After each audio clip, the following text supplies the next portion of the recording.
Hockey players' tragedy in Alberta crash, the nightmare of every parent, Carney says. What do you get when you mix icy roads, a horrific highway crash, and 3 young hockey dreams cut tragically short? A story that has shaken Canada to its absolute core. This is not just another news headline, folks. This is the nightmare scenario that keeps every hockey parent awake at night, wondering if their kid will make it home safe from practice. And Prime Minister Mark Carney just put that fear into words. Before we dive deeper into this heartbreaking story, do me a solid. If you are enjoying the content, smash that subscribe button and ring the notification bell. Seriously, over 90% of you watching have not subscribed yet. It is free, takes 2 seconds, and helps us keep bringing you the real stories that matter. Alright, appreciate you. Now let us get back to it. So here is what happened. Monday afternoon in southern Alberta, 3 junior hockey players from the southern Alberta Mustangs were driving to practice in Stavely. Just another day, right? Except it was not. A collision on the highway turned what should have been a routine trip into an absolute catastrophe.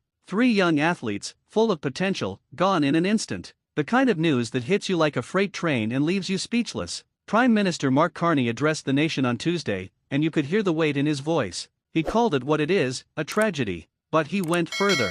He said this crash represents the nightmare of every parent. And he is not wrong. Think about it. You drop your kid off for hockey practice, maybe you remind them to tie their skates properly, maybe you joke about bringing home the win. You never, ever imagine that is the last time you will see them. That is the gut-wrenching reality these families are living right now. The Southern Alberta Mustangs are a junior team based in Stavely, a small town where hockey is not just a sport, it is the lifeblood of the community. These are not NHL superstars we are talking about. These are teenagers chasing a dream, putting in the hours, the sweat, the sacrifice. They are the kids who wake up early for ice time, who balance school and hockey, who make their parents proud just by showing up and giving it their all. And now 3 of them are gone. Let us pause here for a second because this is not an isolated incident. Remember the Humboldt Broncos? April 2018. 16 people dead after a bus carrying the junior hockey team collided with a semi-truck. That tragedy rocked the entire nation. It put a spotlight on how dangerous these roads can be, especially for young athletes traveling to games and practices.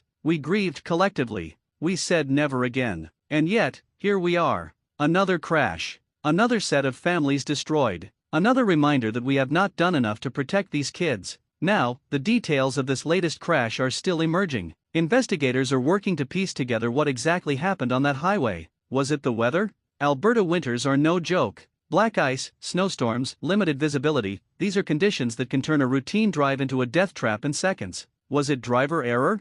Mechanical failure? We do not know yet. But what we do know is that 3 families are planning funerals instead of cheering from the stands.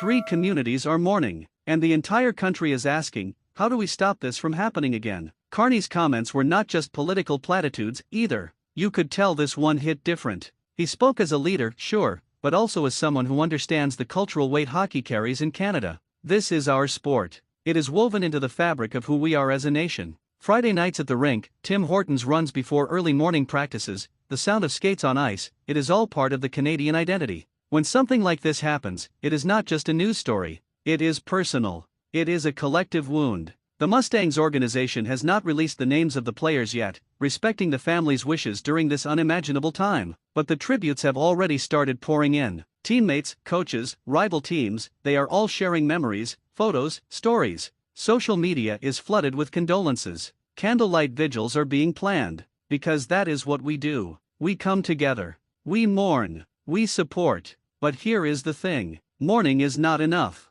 Thoughts and prayers do not prevent the next crash. We need real action. Better road safety measures. Stricter regulations for teams traveling in harsh weather. Maybe even revisiting how we transport young athletes across vast, dangerous highways in the dead of winter. Canada is huge. Distances between towns can be brutal. And expecting teenagers or volunteer drivers to navigate treacherous conditions is a recipe for disaster. Some people are calling for more investment in highway infrastructure. Others are demanding better vehicle safety standards for teams. There is even talk about creating designated safe travel routes for youth sports teams. All valid points. But the question is, will anything actually change? Or will this tragedy fade from the headlines like so many others, leaving grieving families with nothing but broken hearts and unanswered questions? The truth is, this crash has ripped open old wounds. It has forced us to confront uncomfortable truths about how we prioritize the safety of our youth. And it has reminded us that hockey, as much as we love it, comes with risks we too often ignore. These kids should not have to gamble with their lives just to play the game they love. So where do we go from here?